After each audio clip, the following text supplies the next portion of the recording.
Alright, good day po sa ating lahat, mga life coaches at ating pong mga PNP personnel. Sa araw na ito, tatalakayin po natin ang ating pong lesson, Be Faithful, from Volume 3, Lesson number 17. Ang ating pong text verse for today will be coming from the book of Deuteronomy. At ito pong ating verses ay nasa verse 4 ng chapter 32. At ang sabi po dito ay, He is the rock, His works are perfect, and all His ways are just, a faithful God who does no wrong, upright and just is He. Now when we talk about the word faithful, ano pong pumapasok sa isip natin? Okay? Perhaps ito po ay faithfulness sa work, faithfulness sa ating spouse, faithfulness sa atin pong commitment o sa atin pong organisasyon na ating pinaglilingkuran o rather faithfulness sa ating bayan. But today it is more of specific na we will talk about being faithful sa atin pong Panginoon. And of course, no, bago natin siguro suriin ang ating sarili, na tayo ba ay naging faithful sa ating dakilang may likha. And we will first learn how God is faithful sa atin. So bago pa tayo naging tapat o maging matapat sa ating Panginoon, I assure you, that God is already faithful sa atin. Okay? So, maaring naramdaman mo or hindi, okay? Maaring alam mo or hindi, but yan po ang characteristic ng ating Panginoon. He is ever faithful. Okay? Now, for us to experience no, yung faithfulness ng Panginoon, there are some things that I want you to understand from the very Word of God. Okay? No, so, yung first question is, God faithful? What is the faithfulness of God? To me, I answer the question, yes, God is faithful. Ngayon po ay nasa harap niyo ako at naririnig niyo pa ako, okay? And this is God's testament of faithfulness, okay?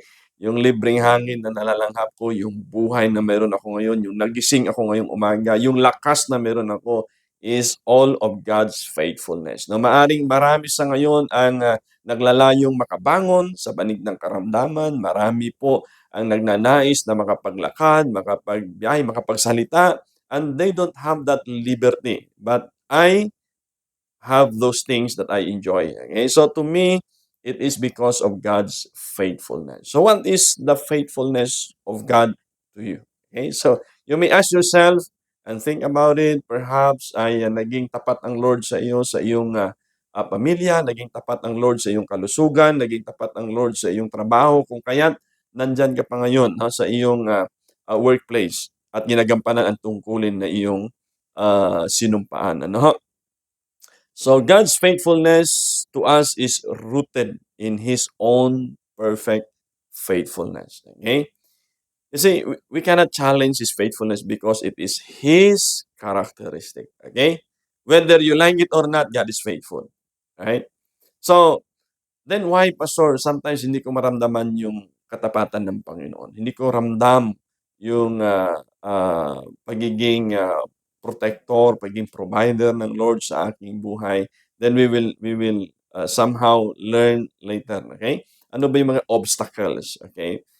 But again, uh, mararamdaman natin kahit nga sa mga bagay na uncertainties, okay? Nararanasan nating mga bagyo, naranasan nating pagsubok, naranasan nating mga dilubyo na dumadating sa buhay natin. Somehow in that in those times ay naghahayag ang Panginoon ng kanyang faithfulness. At hindi lang sa provision, hindi lang sa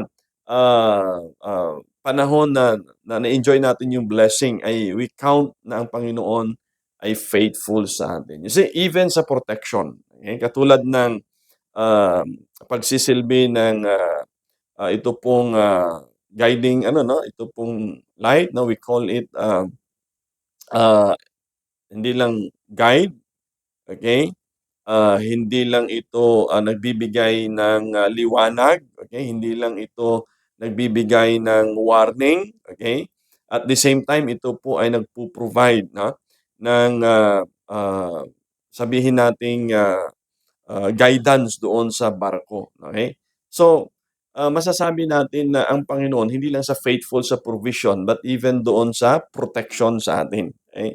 May mga panahon na where it seems na hindi natin alam saan pupunta, hindi natin alam kung ano yung, gagawin natin, hindi natin alam kung ano yung tama, maaaring hindi natin alam kung ano yung tama at maling desisyon na ating gagawin. But God is faithful when we recognize, okay, yung function ng Panginoon sa buhay natin bilang protector, we will know na iga-guide tayo ng Lord sa tama, okay? Iga-guide tayo ng Panginoon sa tamang desisyon, sa tamang tao na kakausapin, tamang trabaho na ating susuungin, tamang desisyon na ating gagawin, o di kaya ay, lalo na sa tropa, 'no, when it comes to operation, 'no, I believe God will give you guidance to keep safe of you at hindi lang ikaw kundi pati yung tao mo. Okay? So, let us mind that God's faithfulness is always present, but you have to recognize Him. Okay? So, hindi pwedeng sabihin natin, Lord, please guide us wherever you are. Okay? Where God is in our heart. Okay? And as a person. Okay? We should take that seriously, 'no, para tayo po ay hindi lang makaramdam, 'no, maka-experience at magiging makatotohanan, okay, ang protection, ang guidance, yung gabay na ibibigay ng Lord sa ating buhay bilang individual, 'no, lalo na bilang mananampalataya, 'no. And there are times sa buhay natin na maaaring yun nga sabi ko sasabihin natin, "Parang hindi ko feel yung Panginoon." Hindi ko ramdam yung protection, yung provision ng Panginoon sa aking buhay, okay? Now, alam kong familiar kayo dito sa story na ito at, ito po ay napaka, well-known, 'no? Itong, may awit nga ito, mayroon ding tula, 'no? Yung Footprints in the Sand, okay? Na isang araw o isang gabi, okay, yung isang, tao ay, sa kanyang panaginip, 'no, nung nag-uumpisa siya maglakad doon sa dalampasigan, nakita niya ang Panginoon kasama niya naglalakad, nakita niya yung dalawang pares ng footprints, but when, the storms and when the trials, the challenges na dumating sa buhay niya, lo and behold, isa na lang yung nakita niya. Okay? Na footprints, isang pair ng footprints. And then he wonder why. And sa kanyang sarili, he reasoned out. Sabi niya, ito pa ba ang mangyayari sa akin? Panginoon, kung kailangan kita, bakit ako na lang mag-isa ang naglalakad? Lord, saan ka nung panahong kailangan kita? Kailangan ko ng guidance, kailangan ko ng, Panginoon, ng, ah, ah, gabay, kailangan ko ng protection, kailangan ko ng provision. So then, the Lord answered him. And we know it, right? Anong sabi ng Lord? Anak, nung panahong sinusubok ka, nung panahong may problema ka, nung panahong kailangan mo ako, yun yung panahong binuhat na kita. You see? So, God never leave us alone. He is always there. Okay? And we need to acknowledge Him. And we have to recognize Him in a way. Okay, so God is ever faithful because that's who He is. Okay? So second thing, okay, what are the characteristic of a faithful person? Okay, so tayo naman, in return, okay? In return, okay? Dahil sa katapatan ng Lord sa buhay natin. Alright? So, let's be first loyal to God. Okay? So, medyo, lagi po yang nalalagay sa alanganin, okay? Yung pagpili between loyalty to God or loyalty to person, loyalty to whoever or whatever, okay? So, a faithful person are dedicated to God, okay? Someone na mayroong, alam mo yung dedikasyon. Ano yung dedicate natin sa Panginoon? That is your time, your strength, okay? Your whole being. Okay? Kaya nga sabi ni Paul, 'no, sa Romans chapter 12, di ba? Ang ini-encourage doon ni Paul is na ibigay natin yung ating sarili, okay?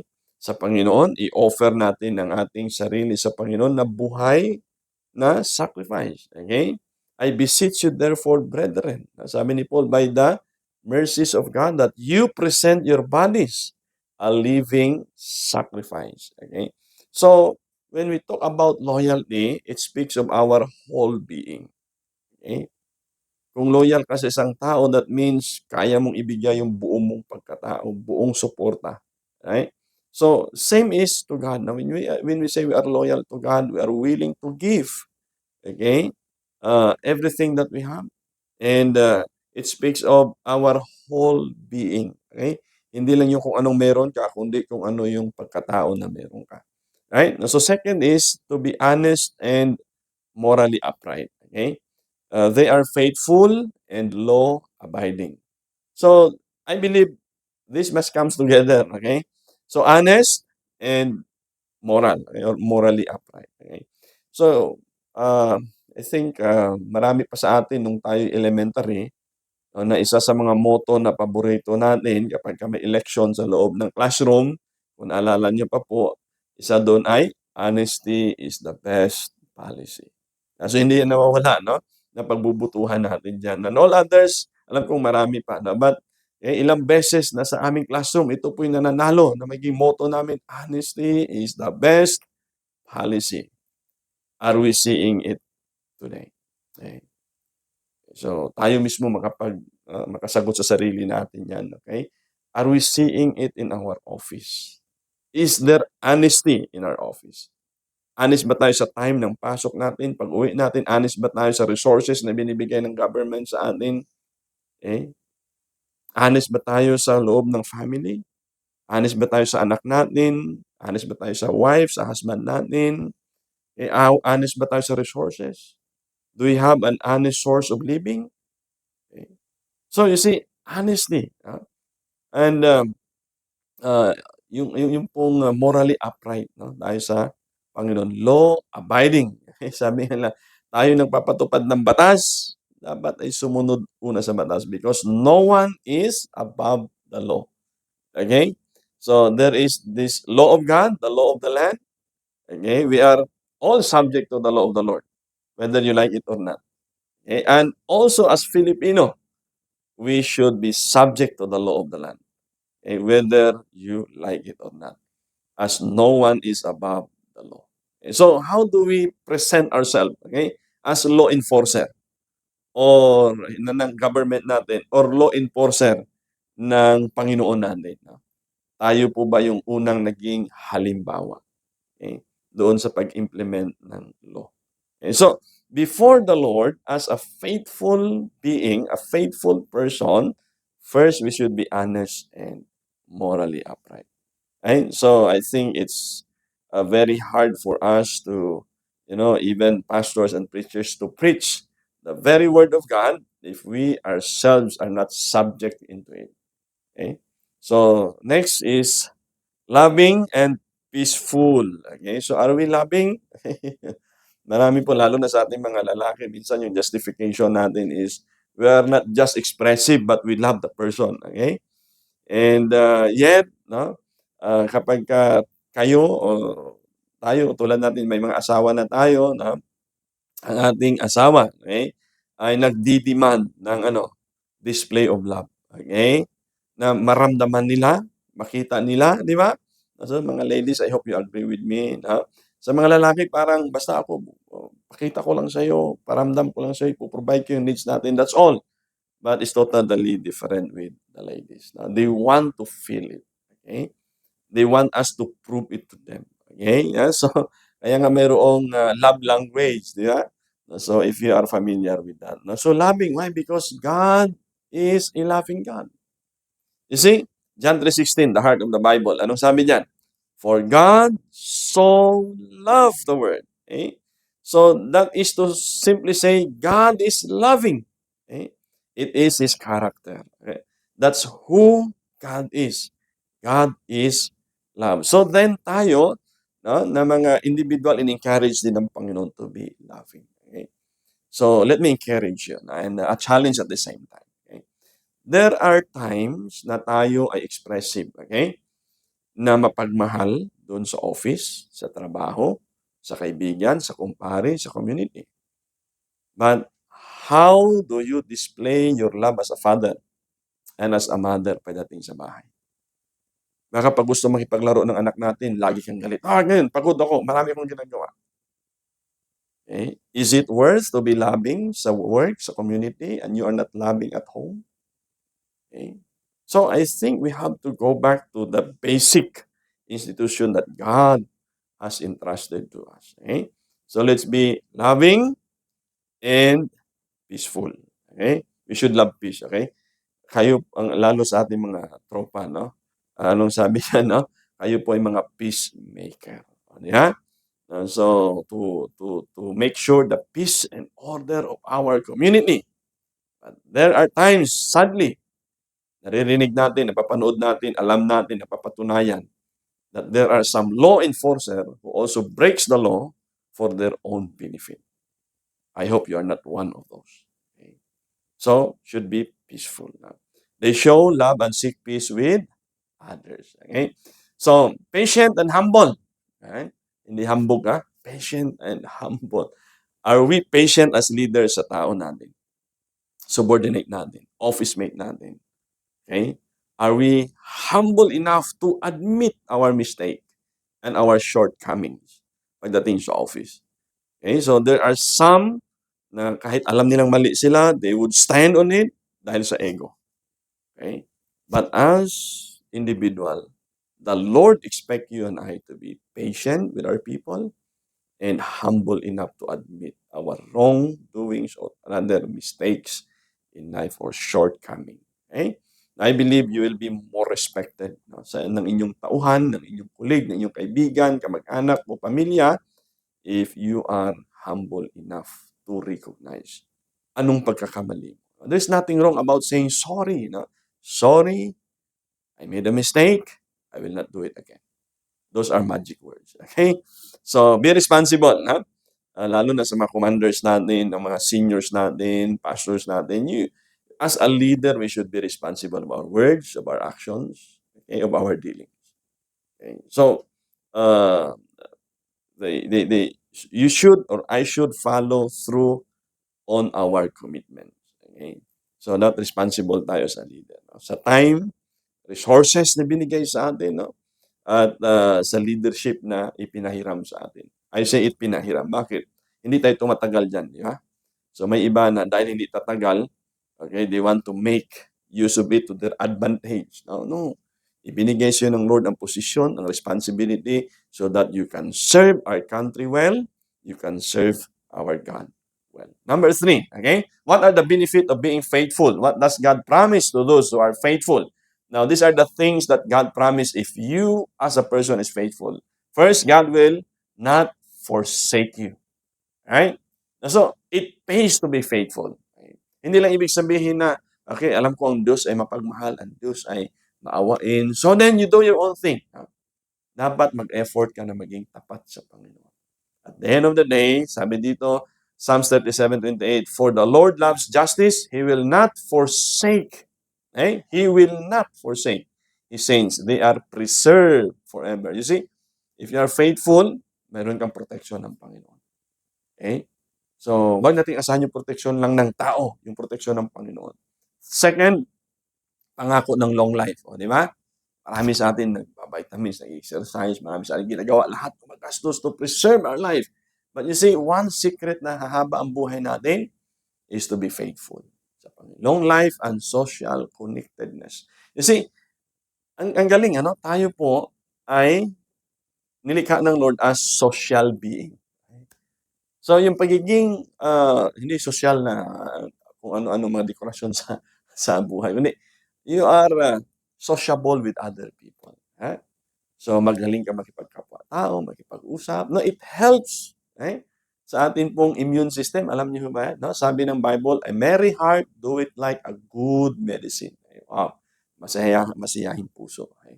So, if you are socially connected with other people, it helps to have a long life. Okay? So, third is peace and personal satisfaction and also blessing to others. Okay?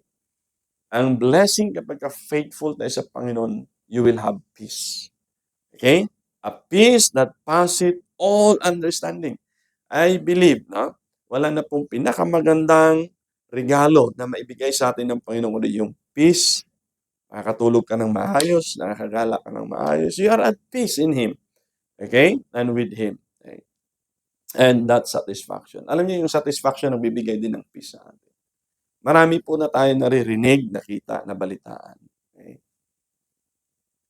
na sayang, na-dismiss, na-demote, nawala sa serbisyo. Why? It's because they don't have personal satisfaction, okay? Greed has already eaten them up. So what happened? Eh, nagkakaso, na-dismiss, na-demote, yeah. Sad to hear, no? Hindi lang yung nawala ka sa organisasyon, but yung reputation, yung pangalan, okay, as police officer. And lastly, blessing to others. How beautiful it is kung ikaw ay maging blessing sa iyong kapwa. Okay, I heard a preacher once said, sabi niya, the greatest blessing in the world is to be a blessing. Yeah? So, parang yung sinabi ni Jesus Christ that it is better to give than to receive. Di po ba? So, katulad nitong puno. Yeah? Na nakikita niyo po yung, yung puno. Yan po ay malago, namumunga sa tamang panahon. Okay? So, kung namumunga ka as a person, maraming nakikinabang. Yeah? Pag malago ka, maraming lumalapit, maayos yung dahon mo, okay? Maraming nakikisilong, may bunga ka, maraming nakikikain. You see? So, all you need to do is focus on yourself before the Lord. And if the Lord will bless you because you're faithful, for sure, gagawin ka ng Panginoong malago. So, other peoples can benefit from you. So, hindi ka stumbling block, but rather a blessing. So, there are 3 things I want you to remember. Okay? God's faithfulness is unchanging and a cornerstone of our lives. Okay? Being faithful, ito yung response natin dapat, means loyal, honest, loving, patient, humble, and responsible. Okay? And the benefit of faithfulness. Mind you, there will always be a what? Payday. Okay? So, ang benefit ng pagtatapat sa Panginoon include God's unfailing support, fulfilling life, peace, and ability to bless others. And of course, an increased responsibilities. Laging dadagdagan ng Lord yan. Okay? Ang mga opportunities sa iyo. So, with that, no, may God bless us all. You can have your discussions with your group, no, on how willing are we to change our plans and ideas in order to accommodate others and be a blessings to them. With that, God bless and see you.